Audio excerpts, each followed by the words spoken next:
My name is Tony Martin. I'm a forensic identification constable with the Ontario Provincial Police.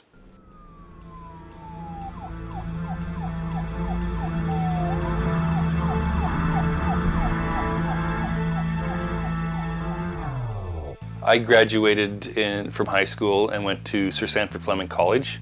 I became a forestry technician technologist, and I worked in the forestry industry for a couple of years before moving back to Listowel to work with my father-in-law, who had a small business and needed somebody to work with him. I became a police officer in 2007 because I had always wanted to be a police officer. When I graduated from high school was a time of government cutbacks, so there wasn't as many people being hired. So that's what kind of made me decide on a different career. And then in probably about 2005, my sister mentioned about a friend of hers who started policing as a second career. And I looked into it, and I decided that I wanted to try to become a police officer, and I was successful. I started in 2007, and in 2008 I took the Scenes of Crime Officers course. What that is a general duties officer that assists the forensic identification officers with investigative crime scene. So in that course I learned techniques of photography, collection of evidence, DNA evidence, fingerprint evidence, photography techniques, and so that helped me work on my skills up until 2015 when I joined the forensic identification unit. So depending on what's going on for the day, so what we have, like I mentioned before, we have 5 constables in our office. So there's 2 officers who are considered the point of contact. So if anything new comes in, it goes to those officers first. So if you're the point of contact officer, you're answering questions from road officers, general duties officers. You could be going to a break and enter, you could be going to a suicide, a suspicious death, anything up to a homicide. So that's if you're the point of contact officer. Your day is kind of a blank slate. You don't know what's going to happen. The hardships are that for a very large area, there's only 4 constables. So if I'm investigating a serious occurrence, I could work straight for, long hours for 4 or 5 days in a row. We investigate homicides and deaths, so there is an emotional toll as well. Once I decided to pursue policing back in about 2005, I looked into the OPP and found that they had an auxiliary program.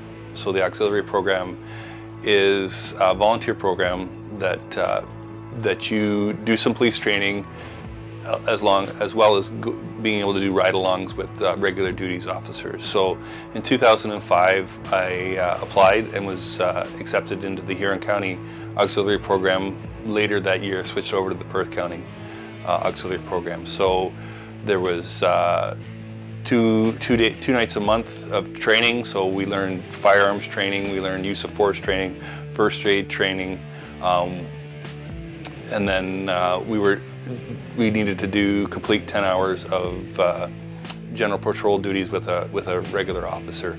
As an auxiliary officer, I was lucky. I got to ride with some really good officers, and then from there I just decided that this was something for me that I wanted to pursue full time. And after approximately 2 years in the auxiliary unit, I applied to become a full-time constable. The process was fairly easy for me, but just because I had made all the contacts within the auxiliary program, it really helped that way. And in January 2007, I started at the Ontario Police College for my basic constable training, which is 4 months training at the Elmer Police College, as well as the OPP Academy in Aurelia. On that same shift, I had a partner. Her name is Summer Farrow. She ended up becoming one of my best friends. We worked well together. We had the same style of policing. We liked getting into digging, is what we call it. So at night shift, we were stopping cars, looking for bad guys, doing foot patrol, looking for bad guys. Tony really taught me to slow down and try and anticipate as many different things as possible, because there's so many different situations and scenarios that we deal with. some potentially very dangerous, and I would typically not be the one to slow down initially. I would just like to run into situations, and Tony taught me to slow things down, really step back, take a pause, and look at the whole situation before you try to investigate it and dive in without thinking ahead. I think an officer needs to do their time on the road because it's such a blank slate of things to do. Like, their day is even more open than ours. As a general duties officer, you come in the morning, you don't know what your day is going to be.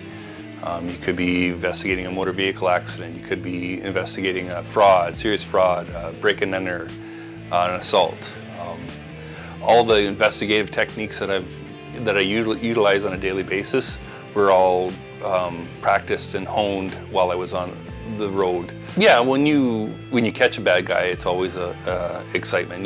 Because that break and enters and things like that have a negative effect on families. So if you can get a bad guy, it's always excitement. That way, catching a bad guy for homicides is always exciting. So that's a good outcome. Helping somebody is always a good outcome. In the next few years, I'll still be doing the same job. I'll still be a forensic identification officer. I'll still be going to scenes, collecting evidence, trying to catch bad guys.